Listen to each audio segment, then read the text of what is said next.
Halo sahabat Indo Mantul News. Oke, lanjut, kali ini kita bahas berita yang masih hangat nih.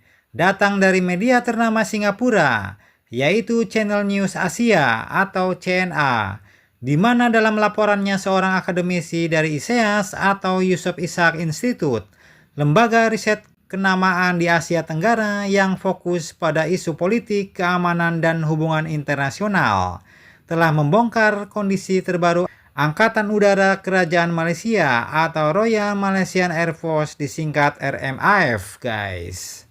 Pandangan sang akademisi ini pun membongkar betapa rumitnya situasi yang dihadapi Malaysia sekarang untuk mendapatkan jet tempur barunya.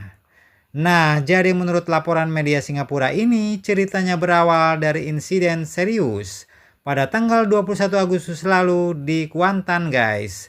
Sebuah jet tempur FA-18 Hornet milik RMAF mengalami kecelakaan hebat. Untung saja kedua pilotnya selamat, tapi kejadian ini pun langsung jadi sorotan. Kenapa? Karena memperlihatkan masalah mendasar di Malaysia, yaitu kondisi di mana armada tempur Malaysia sudah menua dan perlu diganti cepat. Saat ini disebutkan RMAF atau Royal Malaysian Air Force masih mengandalkan 3 jenis jet utama, yaitu 7 FA-18 Hornet buatan Amerika yang datang sejak 1997.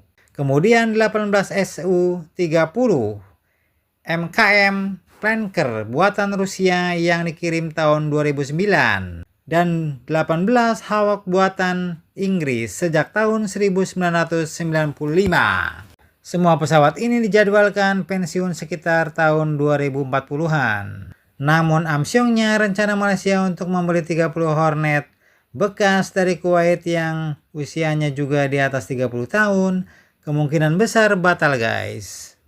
Padahal ini baru langkah sementara sebelum mereka menentukan jet tempur baru. Nah, sekarang Malaysia dipaksa bergerak. Pemerintah sebenarnya sudah menargetkan jet tempur generasi kelima pada tahun 2040-an. Tapi pilihan mereka terbatas dan anggarannya katanya juga serba ketat.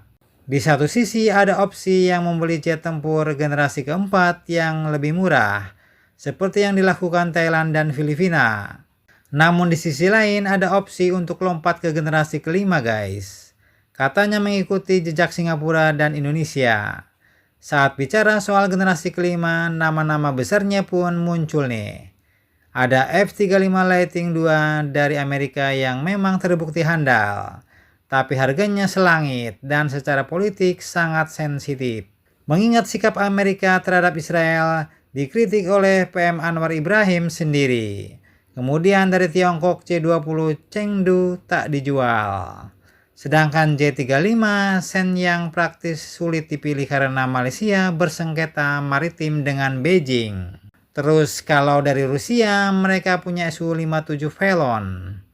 Tapi produksinya lambat, terhambat sanksi, dan reputasi pesawat Rusia di Malaysia kurang bagus sejak pengalaman MiG-29 mereka, guys. Di sini katanya akhirnya muncullah dua kandidat menarik untuk Malaysia, yaitu KF-21 Bramai dari Korea Selatan dan J-10 Kaan dari Turki. KF-21 masuk akal, guys, karena Malaysia sudah memesan FA-50, yaitu jet tempur ringan buatan Korea, sehingga mereka pun bisa lanjut ke tingkat lebih tinggi. Tapi katanya lagi jet tempur Kaan punya daya tarik yang lebih besar bagi Malaysia. Jet tempur generasi 5 Turki ini katanya lebih murah daripada F-35, kemudian lebih maju daripada Su-57. Dan Turki sendiri tidak membawa beban geopolitik seperti Amerika dan Rusia. Bahkan tetangganya sendiri yaitu Indonesia sudah lebih dulu katanya memesan 48 unit Kaan dan akan memproduksinya bersama Turki di pertengahan tahun 2030-an mendatang, guys.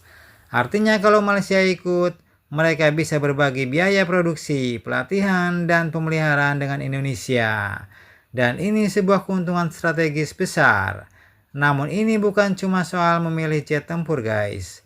Masalah klasik di Malaysia pun muncul, itu disebutlah anggaran dengan pengeluaran pertahanan Malaysia cuma 1% dari PDB.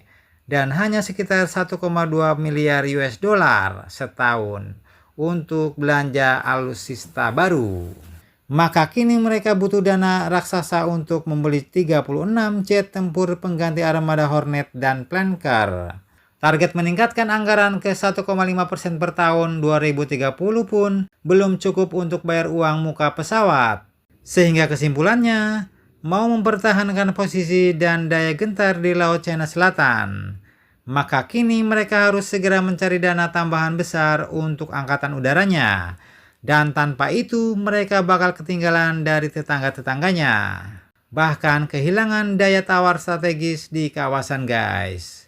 Nah, itulah hasil analisa yang dikutip dari CNA Singapura dan pandangan akademisi ISEAS dari Yusof Ishak Institute. Jadi intinya situasi ini bukan cuma soal beli pesawat baru, bukan cuma soal memilih, tapi juga soal arah kebijakan pertahanan Malaysia di masa depan. Kalau menurut kalian, kira-kira Malaysia cocoknya ngambil jet tempur bekas atau pilih jet tempur generasi 4 dulu? Atau langsung lompat ke generasi 5? Seperti keinginan Malaysia, tapi anggarannya tak cukup guys. Kira-kira bagaimana menurut kalian? Jangan lupa subscribe, like, share, komen. Tetaplah kalian semangat demi Indonesia maju. Salam Indo Mantul News. Terima kasih.